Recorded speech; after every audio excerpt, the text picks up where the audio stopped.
بسم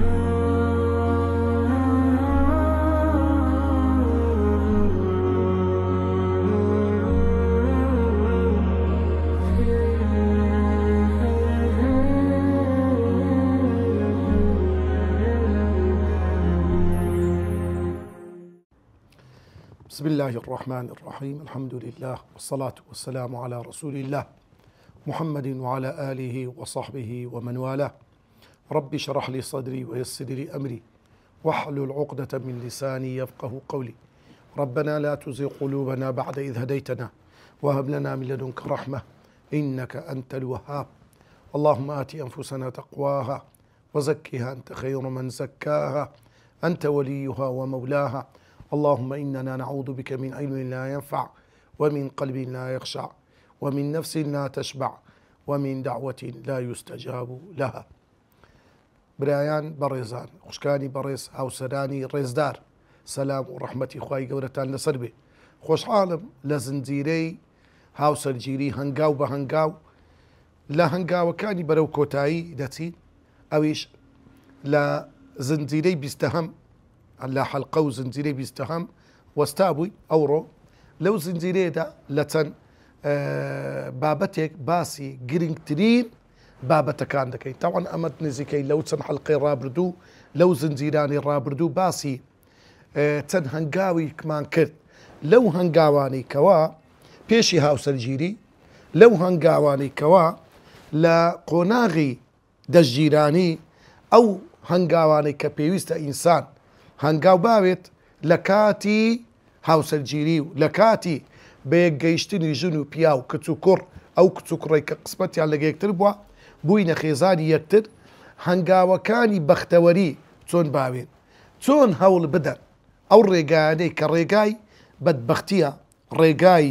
ناخۆشیە، ڕێگای هەوراز و نشێوە، لای بەن ڕێگایەکی ڕاست دروست بگرنە بەر. لەو چەند زنجیرەیدا بێ بە تایبەت لەو زنجیرەدا و لە زنجیرەکە چەند زنجیرەیەکی داهاتوو گرنگترین بابەت باز دەکەین. ئەویش چییە؟ کاتی پەیدابوونی گرفت و ئاڵنگاری و کێشە لە نێوان هاوسەران. بەڕێزان خۆشەویستان، ئەوەی کە زۆر گرنگە ئێمەی موسڵمان بیری لێ بکەینەوە و هەموو مرۆڤێکی عاقڵ ئەوەیە ئێمە لە دنیادا دەژین، لە بەهەشت دانین، لە ناو دۆزەخش دانین. مادام لە دنیا شوێنی تاقیکردنەوەیە، کەسێک بچێتە هۆڵی تاقیکردنەوە قەڵەمی لەگە خۆی نەبردبی، مساحی لەگە خۆی نەبردبی، مختاتی لەگە خۆی نەبردبی، بە باشی نەیخینبی، بێگومانە ساقیت دەبیتن. لێیە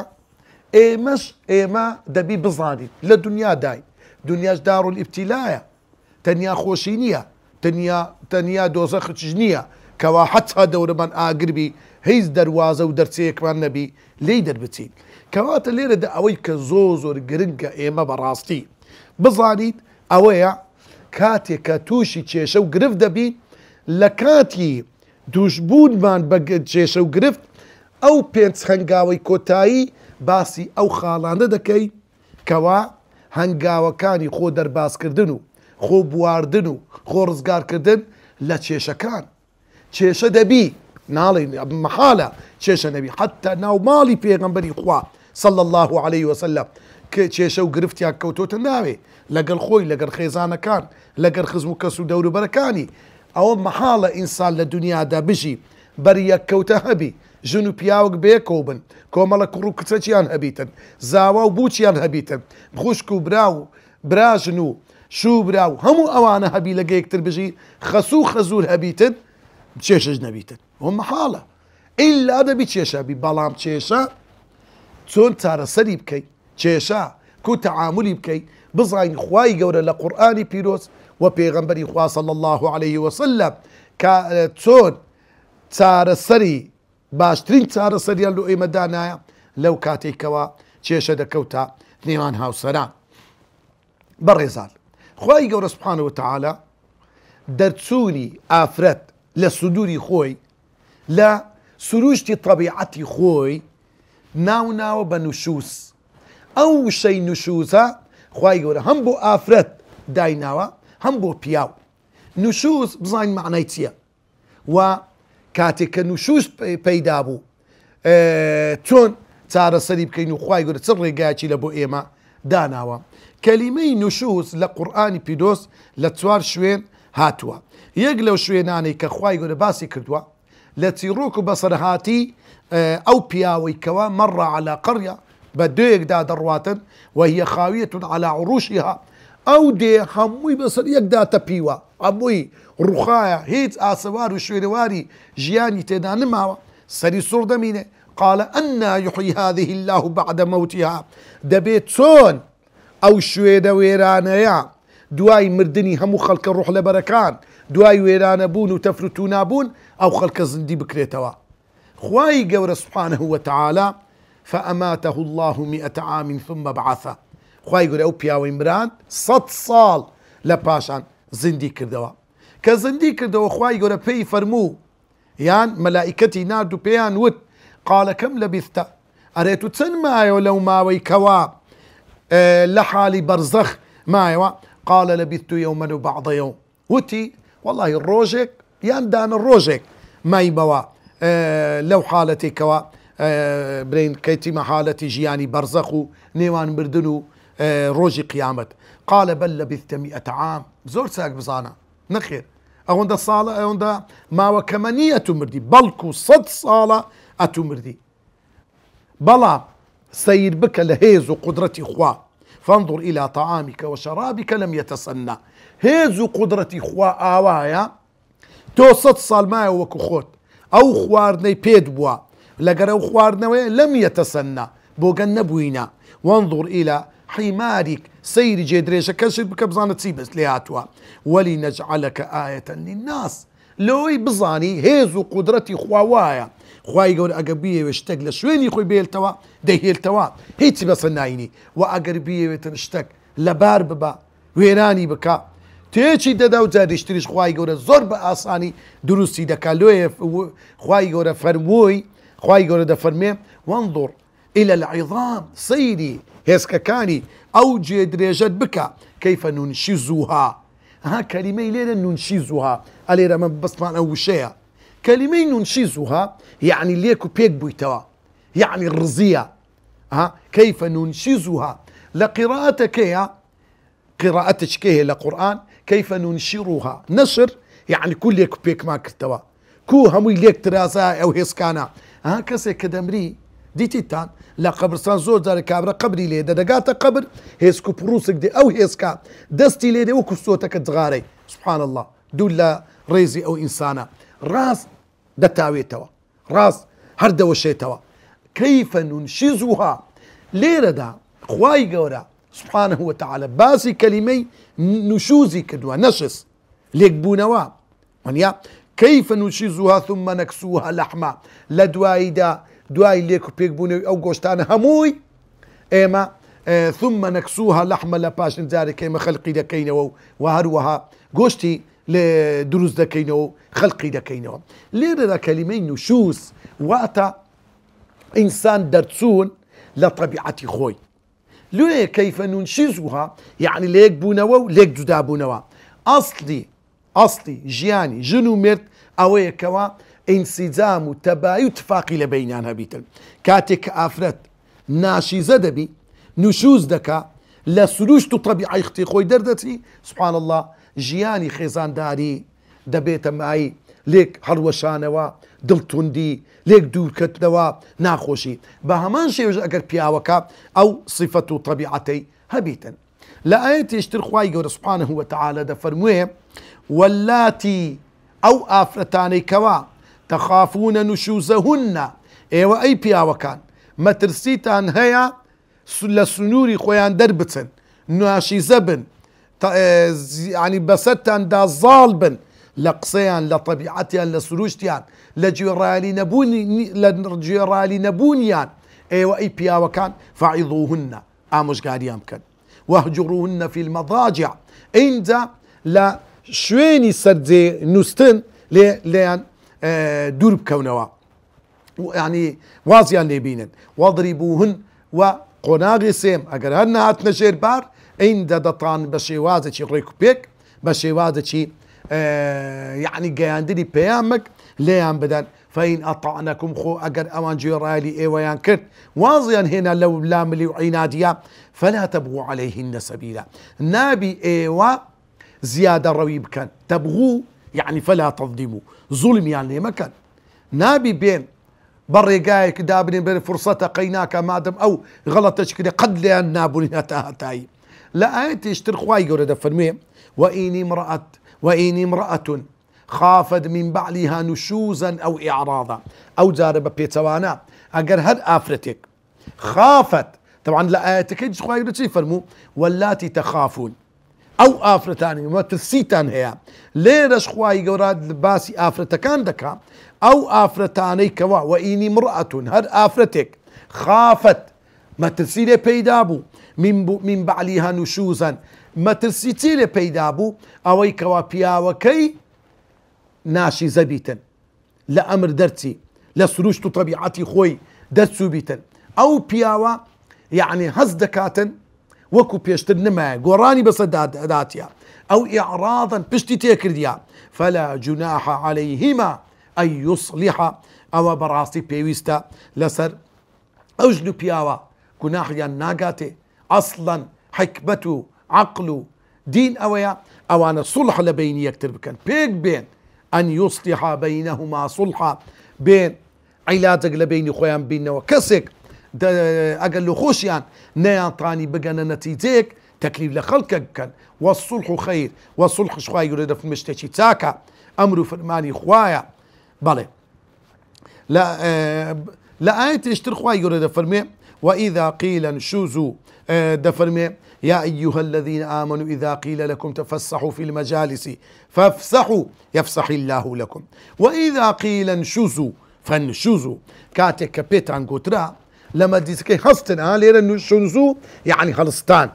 واتا برزبونا لو كلمين نشوز واتا بمعنى تدي بمعنى أويدية كوا كلمين نشوز بمعنى أويدية كوا كسك لا حد خوي درتي يعني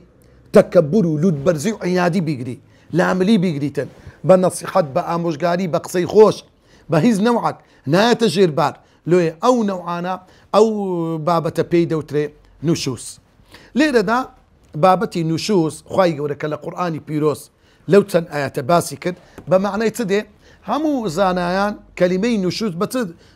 تعريفيان كديا يعني عندنا الترفع معناتي الترفع يعني خو ببالابينين وخو بقورصانين يعني تاري آفرتك لا حد خوي دردتي واتا أو آفرتا زال دبي بس بياوكي زمان دري بزمان بقصة كردن يعني بهالسو كوت يعني بجيرالي نكردن لويا بيويستا هر بياويك برامبر بخيزانكي هر آفرتيش برامبر ببياوكي أقدار بي أن لآيتك خواي قول فرموي واللاتي تخافون نشوزهن أو آفرتاني مترسيان هي بياوكان لحد خويان درتسن وبهمان شيوش خواي قول فرموي وإن امرأة خافت من بعلها هد آفرتك مترسي هبو لميردكي كوا لا سروشتو طبعي خوي درسي تو وار كوات الليلة دا نابي أو بابتا فراموش بكري ليه بقري حتى بابتك بو قندبيتن حتى دقاتا حد شواو كردوالي خو ما ادري قيشت بريش كرشي لا دبي او افرتا او بياوا او جنو ميدا زور هستيار بن كاتك تمشادك خيزانكت كابراك خيزانك تمشارك بزوق سليقيا رويناداتي زوق سليقي نما لبو خزمتك كدني مال لقر من دالكان بيزار دائما او بزانا ليه بكولوا ورد بوا بزانا سببك يتيا آفرتش بها ماشيوا تمشادك بياو كم رموتا نايتو ماري تشي هي دائما ب قصي خوشي نما وكو بيشتر او آفرت دبي زو هزب كاتب لو ليرة دا هندق علامات ونشانة هي زور ضرورة جنو بياو اقدر يقلوانا هجر زاري بزاري تنزورة شي هي يقلوانا هجروا الكلام هندق زاري وهي دبيني او آفرتا لقى بياوكي يعني بياوكي لقى آفرتكي وكو بيشتر قفتو لفتيني معايا لحادثي افك خاتو عايشة دا فرمي كاتك او رداو او بختانة بمن كرا نمزانی بوو بەس ئەوەندە هەستم کرد پێغەمبەری خوا صلی الله عليه وسلم وەکو پێشتر ڕووی نەدەدامێ وەکو پێشتر قسەی خۆشی لەگە نەدەکرم ئەو لطف و سۆزەی نما بوو تەوان پێغەمبەری خواش لە خەمان لە عاجزیان يعني ئەو زەوق و سەلیقەی نما بوو بەس دەرێ من هەستم نەکرد شتێک هەبیتن لۆیە کەواتە دەبی ئینسان زۆر میمە خاڵی دوم هەجر جۆرێک لە مەسەلەی نوشوز جاروێ هەست پێ دەکەی لەوەی برێن پیاوەکە بەرامبەر بە خێزانەکەی یان ئافرەتەکە بەرامبەر بە پیاوەکەی سارداییەکیان کەتە بینی حەز بە نێزیک بوونەوە لە یەکتر ناکەن حەز ناکەن زۆر لە کاتی نووسن لە یەکتر نزیک بنەوە ئەوە جۆرەکە لەو زۆرە نوشوزانە یەک لە حالەتێشتر لە پەیدابوونی نوشوز علامات و نیشانەکانی ئەوەیە کابرا مەصرفی ماڵی ناکەوکو پێویست یان ئافرەتەکە ئەو شیولێنان و خزمەتی ماڵی کە دەکرد وەکو پێشان نمایە لۆی ئەوەش دەبی سەبەبە چی هەبیتن یەک لەو حاڵەتانی کە شێوازی نوشوزە ئەوەیە کە تەمەشا دەکەی زۆر جاری وایە طەبیعەتی ناخۆش دەبیتن طبیعەتی ناخۆش دەبیتە مەسەلەن وەچی پێشتان قسەی نەرم نییە وەکو پێشان ڕووی ناداتە ئافرەتەکەی ئەوانە هەمووی هۆکارن لەوەی کە بزانی علامات و نیشانەن لە بۆ ئەوەی کە ئەو نەخۆشیە سەری هەڵدایە و پەیدا بووە لۆیە دەبی ژن و پیاو حەز بکەن مەسەلەن ئەگەر ئافرەت بەبێ ئیزنی پیاو چووە دەرێ پیاوەکە پێی گۆ بەڕۆ یان قەت وەی نەکردی ئەو ئافرەتە ئێستەوەی لێ هاتیە دەبی ئەو پیاوە هەز بکە لۆ دەکا و ئافرەتە حەدەچی لۆدانێ ئەگە شلت کرد وەی لێدێ ئەو ئافرەتە دەرێ بابەت و قسە نەکردێ پێشتە ڕەنگە قەرداریشت کاتەوە یان تەمەشا دەکەی ئاپیاو هەیە پێشتر لە وەختی خۆی دەهاتەوە ماڵێ ئێستا بە ئاسایی نایەتەوە ئەو ئافرەتە دەبی هەز بکە پیاوەکە لۆ دوژمن و بدویتە ماڵێ چ موشکیلێک هەیە ئەدیەوە ماڵی خۆت نییە لۆ پێشتر ئەوەندە تاخیر نەدەبووی ئەها ئەوە هۆکارە دەبی ژن و پیاو هەز بەو بابەتێ بکەن خاڵیشتر کە زۆر مهمە ئەویش ئەوەیەکەوە هەڵس و کەوتی ناڕێک لەگەر یەکتر قسە ڕەقی ڕوونەدانە یەکتر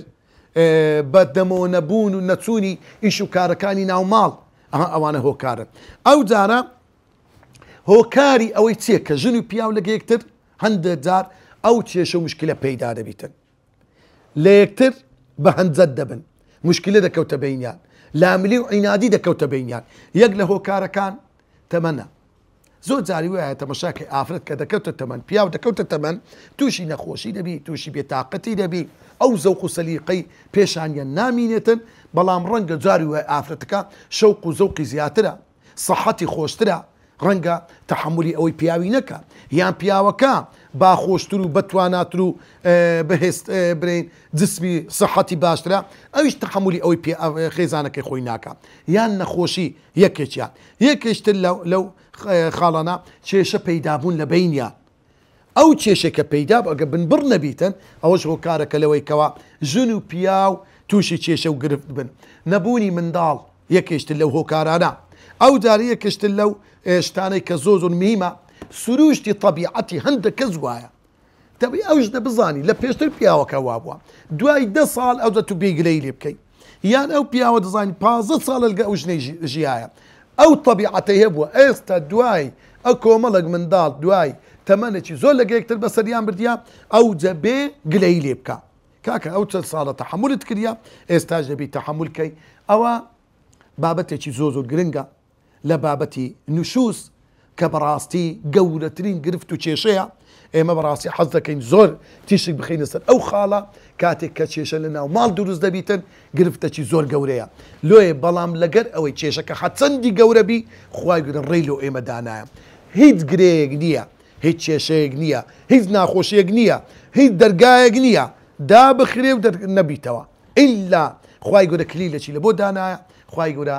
ئەگەر کەسێک بەڕاستی ئیرادە و ئیرادەی هەبی مەبەستی خێربی خوای گەورە خێری دەهێنێتە ڕێ ومێدەوارین خوای گەورە ماڵەکانمان پڕ بکە لە بەختەوەری لە خۆشی لە کامەرانی تا دیدار و زنجرەی داهاتوو بەخواتان دەسپێرم والسلام عليكم ورحمة الله وبركاته.